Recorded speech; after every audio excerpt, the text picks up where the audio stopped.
Hello all, welcome to filmy cubes. ఎన్ని రోజులైందబ్బా మాట్లాడి. యాక్చువల్గా యూఎస్ ఎలక్షన్స్ ఉన్నాయి కదా, అందుకే కొంచెం బిజీగా ఉన్నాను అనమాట. అంటే పబ్లిక్ లో స్పీచ్ ఇస్తుంటారు కదా, వాళ్ళకి స్క్రిప్ట్ పరంగా హెల్ప్ చేస్తుంటాను. ఓకే ఎందుకు ఈ సోదంతా గానీ కొన్ని అప్డేట్లు బజ్జులు అయితే ఉన్నాయి, మాట్లాడేసుకుందాం. Number 1, Kannappa second teaser release అయింది. 100 కోట్లు బుక్ అనిపించింది. ఎందుకో ఆ లొకేషన్స్ అయితే అసలు సెట్ కాలేదు అనిపిస్తుంది. అన్ని పాటలు షూట్ చేసే లొకేషన్స్ లాగే ఉన్నాయి. 100 కోట్లు బడ్జెట్ అన్నారు. ఏముంది, ఇలాంటి లొకేషన్స్ పోవడానికి చాలా ఖర్చు అయింటది. నాకైతే ఏం నచ్చలేదబ్బా. లాస్ట్ ప్రభాస్ కనిపించిన 5 సెకండ్స్ తప్ప. అసలు అందరు పెద్ద పెద్ద యాక్టర్లు ఉన్నారు, కానీ వాళ్ళ గెటప్లు అయితే కామెడీ ఉన్నాయి. ఒకరి గెటప్ కూడా బాగాలేదు, స్నో అంకుల్ది తప్ప. మీరు దీనికి చప్పట్లు కొట్టాల్సిందే. Number 2, spirit. టాక్ ఏంటంటే మన వంగ అన్న ప్రభాస్ బాడీ మీద ఫోకస్ పెట్టాడంట. దీనికోసం ఒక 100 days ప్లాన్ ని కూడా తయారు చేసుకున్నట్టు గట్టిగా టాక్ అయితే ఉందబ్బా. ఇది నిజమైతే మాత్రం ఫ్యాన్స్ కి పండగే.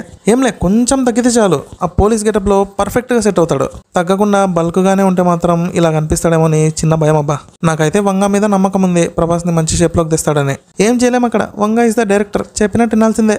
నెంబర్ 3, మజాక. యాక్చువల్గా ఈ సినిమా మీద చాలా ఎక్స్పెక్టేషన్స్ పెట్టుకున్నాను, కాకపోతే చాలా డిసప్పాయింట్ అయ్యాను. హైలైట్ ఏంటంటే చాలా మందికి ఆ ఫస్ట్ హాఫ్ నచ్చింది, కానీ నాకు ఎందుకో క్రింజ్ లాగే ఉంది. కామెడీ కూడా ఏమంత అనిపించలేదు. ఎలా ఉందంటే కొంతమంది అమ్మాయిలు స్టాండప్ కామెడీ చేస్తారు, అప్పుడు ఒక ఎక్స్ప్రెషన్ వస్తుంది, నవ్వాలా వద్దా అని. అలాగే అనిపించింది నాకైతే. నవ్వాలి అని లేదు, నవ్వకూడదు అని కూడా లేదు. ఒక కన్ఫ్యూజన్, ఏంట్రా ఇలా తీశారు అని. అండ్ ఓవరాల్ సినిమా కూడా ఏమంత అనిపించలేదు. ఎవరి ఒపీనియన్ వాళ్ళది కాబట్టి మీకు ఎలా అనిపించిందో కమెంట్ చేయండి, చూద్దాం. నెంబర్ 4, చావా. అసలు ఈ సినిమాని పాన్ ఇండియా లెవెల్లో ఎందుకు రిలీజ్ చేయలేదో నాకు అర్థం కాలే. ఎవరు చూడరు అనుకున్నారో లేకపోతే ప్రాబ్లమ్స్ ఏం ఫేస్ చేశారో మనకైతే తెలియదు, కానీ ఆడియన్స్ నుంచి వచ్చిన రెస్పాన్స్ మాత్రం వేరే లెవెల్ ఉంది. అసలు వేరే స్టేట్ ఆడియన్స్ గురించి వదిలేయండి, కానీ తెలుగు ఆడియన్స్ అంటేనే ప్యూర్ మూవీ లవర్స్ అని గుర్తులేదో మూవీలకి. ఇది జస్ట్ ఇండియాలోనే కాదు, వరల్డ్ వైడ్ గా అందరికీ తెలుసు. మన వాళ్ళు ఏంటంటే అది ఎవరి సినిమా అయినా సరే, ఏ లాంగ్వేజ్ సినిమా అయినా సరే, కంటెంట్ ఉంటే మాత్రం ఖచ్చితంగా ఎంకరేజ్ చేస్తారు కదా. సో లేట్గా రియలైజ్ అయినట్టున్నారు, అందుకే March 7th తెలుగులో రిలీజ్ చేస్తున్నారు. యాక్చువల్గా హిందీలోనే చూద్దాం అనుకున్నా, కాకపోతే డైలాగ్స్ బాగున్నాయి అని చెప్పారు, అందుకే తెలుగు కోసం వెయిటింగ్. నెంబర్ 5, సలార్ మళ్ళీ వస్తున్నాడు.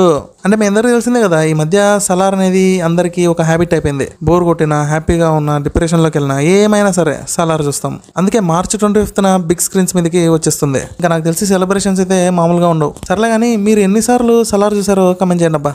నెంబర్ 6, వామ్మో ఏందబ్బా ఈయన ఇంత కాస్ట్లీ అయిపోయాడు. అంతో ఇంతో కాదు, ఏకంగా 100 కోట్లు రెమ్యూనరేషన్ అడుగుతున్నాడు. యాక్చువల్గా చెప్పాలంటే జవాన్తో మనోడు ఆల్ ఇండియా పాపులర్ అయిపోయాడు, కానీ 100 కోట్లు ఇచ్చేంత కంటెంట్ ఇతని దగ్గర ఉందా అని నా డౌట్. ఏముంటుందబ్బా, డబల్ యాక్షన్, 4 ఫైట్లు, సెంటిమెంటల్ సీన్స్, అంతే. Wait 1 minute. ఇలా చూసుకుంటే రాజమౌళి ఇచ్చే కంటెంట్కి ఆయన 200 కోట్లు అడిగినా తప్పలేదు. కరెక్టే కదా. నెంబర్ 7, మ్యాట్ 2 టీజర్ వచ్చింది కదా, చూసారా? అంతా బాగుంది, కానీ ఎందుకో అల్లరి షాక్ చేసిన యాక్షన్ సినిమా గుర్తుకొచ్చింది. నెంబర్ 8, నాగవంశీ చాలా ఫీల్ అవుతున్నాడంటబ్బా. డాకు మహారాజ్కి ఎక్స్పెక్ట్ చేసినంత కలెక్షన్స్ రాలేదంట. ఎందుకు వస్తాయి, ఆడియన్స్ బాగా చూస్తే కదా వచ్చేది. ఇప్పటికి కూడా ఒకటే రొటీన్ రొట్ట.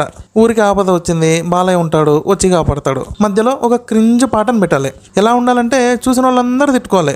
అవతలేమో సంక్రాంతికి వస్తున్నాం, ఎంత బాగుంది సినిమా.